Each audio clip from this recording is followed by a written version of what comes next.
நம பார்வதீபதயே அரகர மகாதேவா. தென்னாளுடைய சிவனே போற்றி, எந்நாட்டவர்க்கும் இறைவா போற்றி.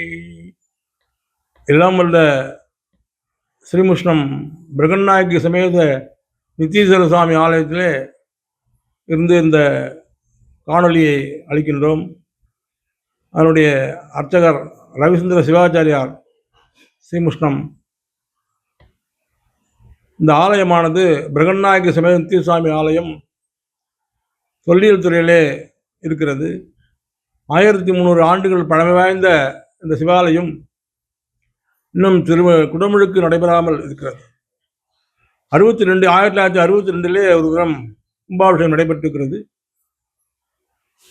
அதற்கு பின்னாலே கும்பாபிஷேகம் நடைபெறவில்லை. ஆர்கியாலஜிகளுடைய துணையோடு ஹரிபுரீஸ்வரர் ஆலயம், அம்மன் ஆலயம் மற்றும் பரிவார தேவ ஆலயங்கள் எல்லாம் புனரமைப்பு செய்யப்பட்டு விட்டது. செய்யப்பட்டிருந்தாலும் கும்பாபிஷேகம் செய்வதற்கு அறநிலையத்துறையிலிருந்து உத்தரவை பெற்று கும்பாபிஷேகத்தை நம்முடைய ஆர்கியாலஜிக்கல் சர்வே ஆஃப் இந்தியா சேர்ந்து செய்ய வேண்டும் என்பது ஊர் மக்களுடைய பேரவாவாக இருக்கிறது. இந்த ஆலயமானது கும்பாபிஷேகத்தை அனைத்து மக்களும் பொதுஜனங்களும் இந்த அளவில் எதிர்பார்த்து கொண்டிருக்கிறார்கள். ரொம்ப காலமாக கும்பாபிஷேகம் இருப்பதனாலே இந்த ஆலயத்தை கும்பாபிஷேகம் செய்து மக்களுக்கு அர்ப்பணிக்குமாறு கேட்டுக்கொள்கின்றோம். அதோடு கூட சென்ற ஆட்சியிலே எம்எல்ஏ எம்பிக்கள் எல்லாம் சட்டசபையிலும் பாராளுமன்றத்திலும் கூட சம்பந்தமாக பேசியிருக்கிறோம். அது இதுவரையில் ஒரு முகாந்திரமும் இல்லாமல் இருக்கிறது.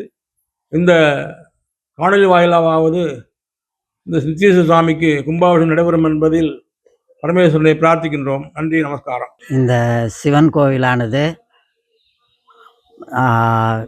இதற்கு முன் பேட்டியளித்தவர் கூறியபடி வராக பெருமானுக்கே ஆசியளித்ததாக வரலாறுகள் கூறுகிறது. அவ்வளவு பழமையான கோயில்.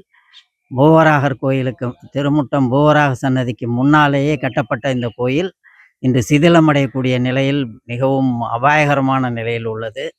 இதை முழுதாக செப்பனிட்டு முழுதாக குடமுழுக்கு செய்து கொடுத்தால் பக்தர்கள் அனைவரும் மிகவும் மகிழ்ச்சி அடைவோம். உள்ளூர் மக்கள் மட்டுமல்ல, வெளியூரில் இருந்தும் வருபவர்கள் கேட்கும் முதல் கேள்வியே, இந்த கோயில் ஏன் இப்படி இருக்கிறது, இதை கவனிப்பார் இல்லையா அப்படி என்று தான் கேட்கிறார்கள். இப்பொழுது கூட எனது அருகாமையில் நிற்கக்கூடிய ஒரு பெரியவர், சென்னையைச் சேர்ந்தவர், இதேபோல் கோயில்களை நாங்கள் செப்பனிட்டு தர முடியும், நீங்கள் சொன்னால் நாங்கள் பெயிண்ட் அடித்து கொடுப்போம், மற்ற வேலைகள் செய்ய முடியும் என்று என்னிடம் கேட்டார்கள். நான் அதற்கு, இது பொதுவாக பொதுமக்கள் மூலமாக செய்ய முடியக்கூடிய கோயிலாக இல்லை, செய்யக்கூடியவர்கள் நிறைய பேர் இருக்கிறார்கள், கேட்கிறார்கள். ஆனால் தொல்லியல் துறை அதற்கான அனுமதி வழங்க மறுக்கிறது, செய்பவர்களையும் செய்ய விடாமல் தடுக்கிறது. அதனால் இக்கோயிலை தொல்லியல் துறையோ அல்லது அறநிலையத்துறையோ இதற்கான தொகையை ஒதுக்கி உதவி செய்து இதை முழுமையாக திருப்பணி செய்து பக்தர்கள் மனம் குளிரும்படி செய்ய வேண்டுமாய் கேட்டுக்கொள்கிறேன். இதற்கு தொலைக்காட்சியையும் உதவி செய்யும்படி கேட்டுக்கொள்கிறேன். தமிழ்நாடு கடலூர் மாவட்டம் ஸ்ரீமுஷ்ணம் வட்டத்தில் திருமுட்டம் பேரூராட்சிக்கு உட்பட்ட கோவில் இது. இது தொல்பொருள் ஆய்வுத்துறை கட்டுப்பாட்டில் இயங்கிட்டு இருக்கு. ஏறக்குறைய 1300 ஆண்டுகளுக்கு கட்டப்பட்டதாக வரலாறுகளில் பதிவு செய்யப்பட்டுள்ளது. இப்போ எனக்கு வயது 65. எங்களுடைய மூதாதையர்கள் கூட இந்த கோவில் குடமுழுக்கு கும்பாபிஷேகத்தை பார்த்ததா சொல்லப்படலை. ரொம்ப நீண்ட காலமாக அது செய்யப்படாதுங்கிறது தான் உண்மை. கோவிலுடைய புனரமைப்பு வேலைகள் நிறைய சிதைவடைந்து இருக்குது. இதை நாங்கள் சென்ற திராவிட முன்னேற்ற கழக ஆட்சியில் இந்த அப்போதைய வேளாண்மைத்துறை அமைச்சராக இருந்த மரியாதைக்குரிய எம்ஆர்கே பன்னீர்செல்வம் அவர்கள் சட்டமன்ற சம்பந்தமாக பல தடவை எடுத்துரைச்சு அதற்கான நிதியை ஒதுக்கும்படி கேட்டிருந்தார்.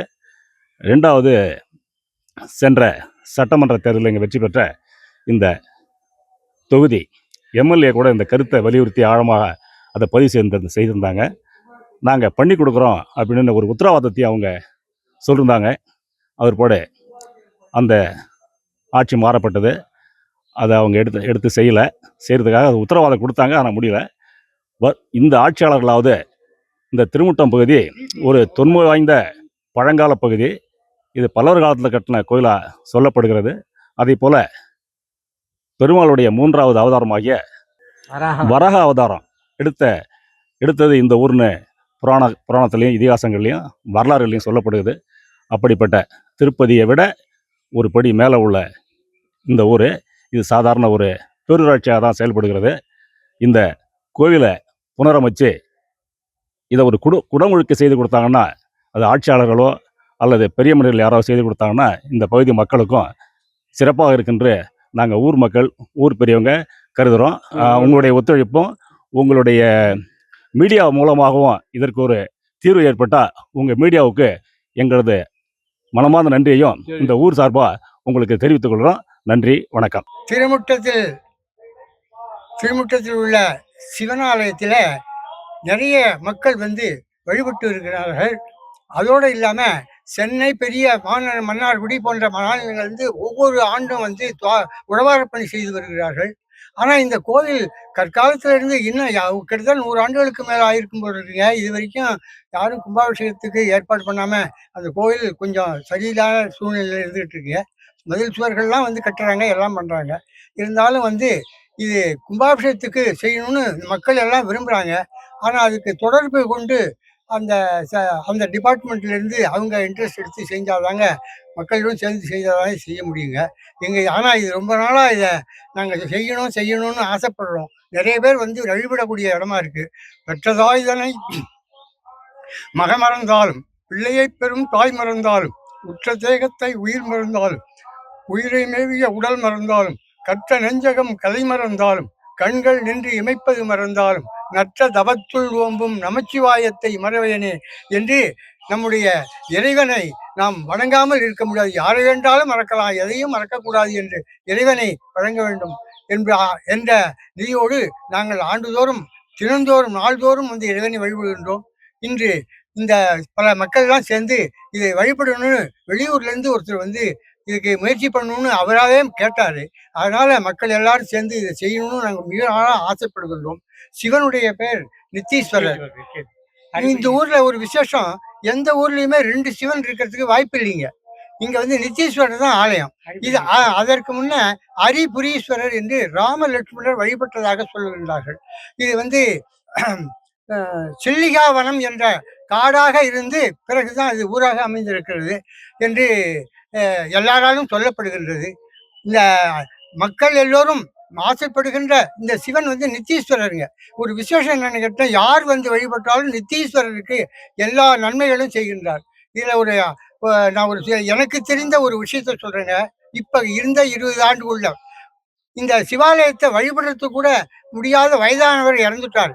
அந்த குடும்பத்திலிருந்து ஒரு ஆசிரியருடைய ஒருவர் இங்க வேலை இல்லாமல் இருந்து இந்த இறைவனை வழிபட்டார். ஆனா அவர் செய்தது என்னன்னு கேட்டீங்கன்னா, இறைவனாக வழிபட ஆரம்பித்தவர் அவர் வேலை இல்லாமல் இருந்து இறைவனை வழிபட்டார். அவர் இந்த இறைவனுக்கு அதிகமா வர பெருமாள் கோயில், சிவன் கோயில் 2 பின்னாடி இருக்கிறதுனால இந்த கூட்டங்கள் இங்க அதிக வர்றத இந்த இறைவனை இவர் வந்த பிறகு நிறைய மக்கள் வழிபட ஆரம்பித்தார். நிறைய அதற்கு வேண்டிய ஒவ்வொரு ஆண்டும், ஒவ்வொரு மாதமும், ஒவ்வொரு செயல்பாடும் செய்யக்கூடிய செயல்பாடுகள்லாம் சிவனுக்கு செய்யறதை பார்த்து மக்கள் திரளாக கொண்டிருக்கின்றார்கள். அப்படிப்பட்ட இந்த ஆலயத்தில் திருப்பணி செய்து சிறப்பாக அமைய எல்லோரும் விரும்புகின்றார்கள் என்ற நோக்கத்தை கூறிக்கொண்டு இறைவனை வழிபட்டு சிறப்பாக நடைபெறும் என்ற எண்ணத்தோடு தங்களிடம் கூறுகின்றேன். வணக்கம். ஐயா, என் பேர் அன்பழகன். சென்னையிலேருந்து இங்கே வந்திருக்கிறேன். ஸ்ரீபுஷ்ணன்ற ஊர். சிவன் கோயில் இருக்குது, பெருமாள் கோயில் இருக்குது. சிவன் கோயில் ரொம்ப பாழடைஞ்சு போய்க்குது. மதில் சுவரெல்லாம் அப்படியே விழுகிற கண்டிஷனில் இருக்குது. மனசு எனக்கு வருத்தமாக இருக்குது. நான் கேட்டேன், நாங்கள் பண்ணி செய்து கொடுக்கலாமா அப்படின்னு கேட்டதுக்கு, ஏதோ தோல்துறை இதில் கண்டிஷனில் இருக்குது, அதெல்லாம் ஒப்பிட்டு வர மாட்டேன்றாங்க அப்படின்னு சொன்னாங்க. எனக்கு மனசு கஷ்டமாக இருக்குது. பெரிய கோயில், அருமையாக இருக்குது. எங்கன்னா ஒரு 400-500 ஆண்டுகளுக்கு மேலே, 1500 ஆண்டுக்கு மேலே சொல்கிறாங்க. பாழஞ்சுக்குது. இது செப்பனை பண்ணி கொடுத்தாக்கா நல்லாயிருக்கும். இல்லை எங்கள் கண்ட்ரோலில் விட்டாலும் நாங்கள் கூட பண்ணுறதுக்கு எங்களால் முடிஞ்சதும் பண்ணுவோம். நாங்கள் அதுக்கு ஒத்துழைக்குமாறு கேட்டுக்கொள்கிறேன். வணக்கம்.